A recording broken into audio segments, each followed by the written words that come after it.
여러분 안녕하세요. 인문학강연모를 운영하는 문학평론가 오홍기입니다. 오늘은 옛이야기 인문학 6번째 시간으로 이솝우화인 여우와 포도송이를 다루어 보려고 합니다. 이솝은 짧은 이야기인 우화 형식을 통해 인간사의 다양한 면을 들여다보고 있습니다. 이솝우화를 읽는 일은 그러므로 우리가 사는 이 세상을 읽는 일과 다르지 않습니다. 여우와 포도송이 이야기는 아마 여러분도 잘 알고 있을 것입니다. 사람들이 익히 하는 이야기에서 새로운 이야기를 이끌어내는 게 이야기꾼입니다. 여러분은 이 이야기를 통해 어떤 이야기를 이끌어내고 싶나요? 저와 함께 이솝우화가 펼치는 새로운 세계로 들어가 보시기 바랍니다. 배가 많이 고픈 여우가 있습니다. 들판을 어들렁거리다 여우는 나무 위에 달린 포도를 발견합니다. 남들이 볼까 싶어 여우는 재빨리 나무 아래로 달려갔습니다. 그런데 포도가 달린 위치가 애매합니다. 힘껏 점프를 해도 다을락말락한 겁니다. 그만 포기하려고 마음을 먹은 순간 여우의 행동을 이상하게 본 동물들이 하나둘 여우 주위로 모여듭니다. 이제 포도를 따는 일은 여우에게 자존심을 세우는 일과 이어집니다. 주위의 동물들에게 자신의 힘을 보이고 싶은 마음이 통한 것일까요? 젖먹는 힘까지 쏟아낸 여우는 드디어 포도를 입에 물고 자랑스럽게 주변을 둘러봅니다. 동물들의 부러워하는 시선을 한몸에 받으며 실제로는 받는다고 생각하며 여우는 드디어 포도 한 송이를 입에 넣지요. 단맛이 입안에 감도는 걸 느끼려는 찰나 여우는 순간적으로 숨이 턱 막힙니다. 포도의 신맛이 있는 건 알았지만 이건 쉬어도 너무 쉽니다. 온몸에 몸살이 날 정도로 쉽니다. 어떻게 해야 할까요? 많은 사람들이 알고 있는 이솝우화 하나를 약간 변형했습니다. 원래 작품에서 여우는 포도를 따지 못합니다. 들판에 사는 동물들에게 무능력한 모습을 내보인 여우는 저 포도는 시다라는 유명한 말을 내뱉고는 유유히 사라집니다. 저 포도는 따봤자 맛이 시기 때문에 먹지 못할 것이라는 핑계로 여우는 자신의 행동을 합리화한 것입니다. 이 이야기는 이후 여러 판본으로 변주되는데 이 위에 제시된 이야기는 그 가운데 하나입니다. 여우가 아무리 노력을 해도 포도를 딸 수 없는 이야기는 자신의 행동을 합리화하는 자아에 초점이 맞춰져 있습니다. 문제는 자아에게 있는 게 아니라 포도, 곧 대상에게 있다는 생각이죠. 포도의 문제를 덮어 씌움으로써 자아는 자기 능력에는 문제가 없음을 선언합니다. 물론 허위입니다. 그럼에도 여우는 그것을 허위로만 생각하지 않습니다. 실제 포도 맛을 보지 못했기 때문입니다. 경험하지 않았으니 모른다는 말로 여우는 자기 행동을 합리화한 겁니다. 그런데 여우가 포도를 따서 맛을 보면 이야기가 달라져 버립니다. 단맛이 나면 줄인 배를 채우게 되지만 아예 먹을 수 없을 정도로 신맛이 나면 여우는 이럴 수도 저럴 수도 없는 상황에 빠지는 거죠. 여러분이 여우라면 어떻게 대응할 것 같은가요? 주변에는 여우의 행동을 주시하는 눈들이 많습니다. 주위 시선을 아랑곳하지 않는 여우라면 상관없지만 안타깝게도 이야기에 등장하는 여우는 타인의 시선에 엄청나게 신경을 씁니다. 먹자니 죽을 것 같고 안 먹자니 자존심이 상합니다. 사람들 입에서 전해지는 판본 하나를 볼까요? 자존심에 목숨을 건 여우 이야기입니다. 주변 시선이 부담스러운 여우는 얼굴에 억지 미소를 띤 채 포도를 한 알 한 알 먹기 시작합니다. 견뎌야 한다, 견뎌야 한다고 여우는 마음을 다잡았을 겁니다.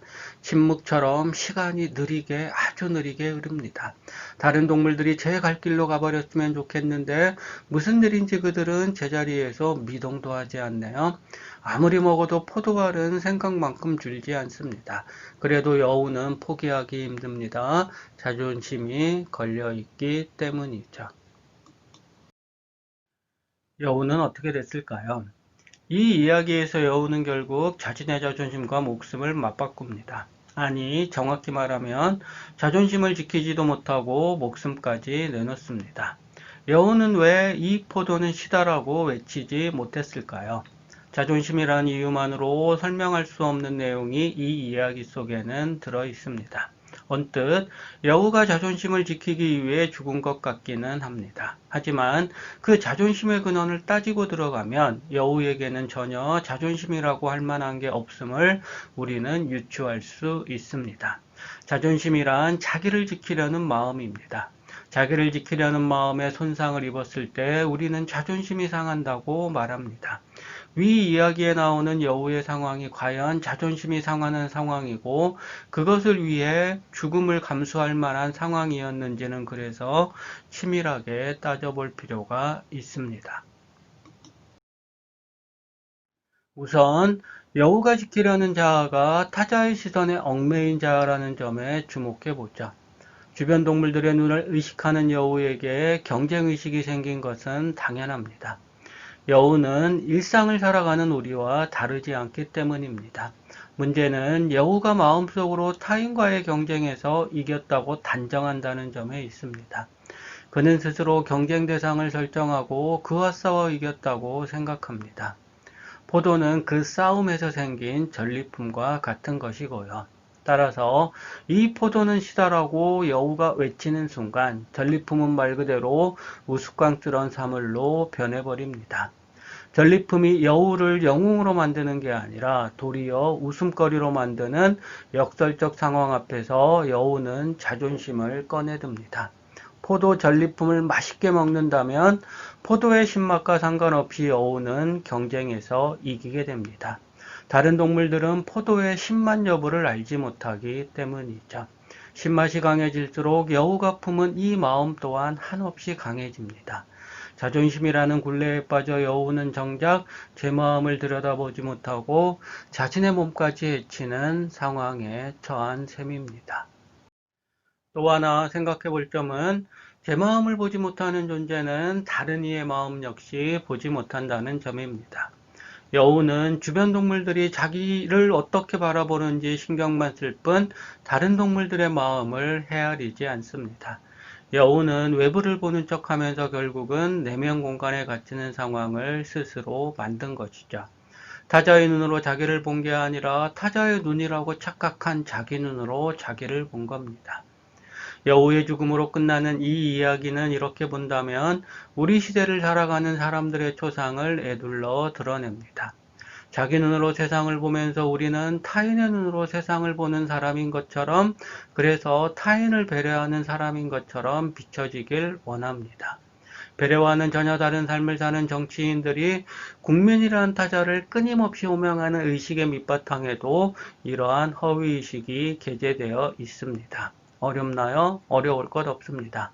여우가 만약 포도를 다른 동물들과 나누었다면 죽음에까지 이르지는 않았을 거라고 생각하면 됩니다. 여우는 제 한 몸을 죽이고 상황을 끝냈지만 제 눈의 허위에 빠진 사람들은 그 허위가 진실임을 입증하려고 국민을 희생양으로 삼습니다. 이 시대의 정치인들이 여우의 상황에 처했다면 어떻게 했을까요? 신포도를 국민에게 먹이려 하지 않았을까요? 몸살이 날 정도로 신맛이 난다는 걸 알면서도 그들은 포도의 신맛을 단맛으로 바꿔치기 위해서 선전하지는 않았을까요? 진실을 말하는 국민들을 단맛을 신맛으로 착각하는 바보들이라고 외치면서 단맛을 강요하지는 않았을까요? 이 이야기의 또 다른 판본을 무심결에 말해버렸네요. 여러분은 여우와 포도송이 이야기를 어떻게 바꾸고 싶나요? 어렵게 생각하면 어렵고 쉽게 생각하면 쉬운 게 상상하는 일입니다. 제가 먼저 말할까요? 저는 다음과 같은 판본을 생각해 봤습니다. 이를 참고해서 여러분들도 꼭 다른 판본을 상상해 보시기 바랍니다. 포도 하나를 먹은 여우는 그 신맛에 깜짝 놀라 어찌할 줄을 몰랐습니다. 동물들이 자신이 벌인 이 웃긴 상황을 어떻게 판단할까 하는 생각이 먼저 떠올랐습니다. 포도를 먹으면 안 됩니다. 그런데 그러자니 자존심이 너무 상합니다. 그러다가 여우는 생각합니다. 저 불쌍한 동물들에게 이 포도를 주면 된다고요. 공짜를 마다하는 동물은 없을 것이고 또한 이 포도를 간절하게 원하기도 할 것이니 생각을 마친 여우는 너그러운 표정을 지으며 들판에 모인 동물들에게 선심 쓰듯 포도를 내줍니다. 기꺼운 마음으로 맛을 본 동물들이 얼굴을 찌푸리며 입안에 든 포도를 뱉어내자 기다렸다는 듯 여우가 외쳤습니다. 포도맛도 모르는 이 바보들아, 이러니 우리 같은 강자들이 너희들에게 맛있는 포도를 주기 싫은 거야. 얼빠진 동물들 사이로 여우의 외침소리만이 드넓게 울려 퍼졌습니다.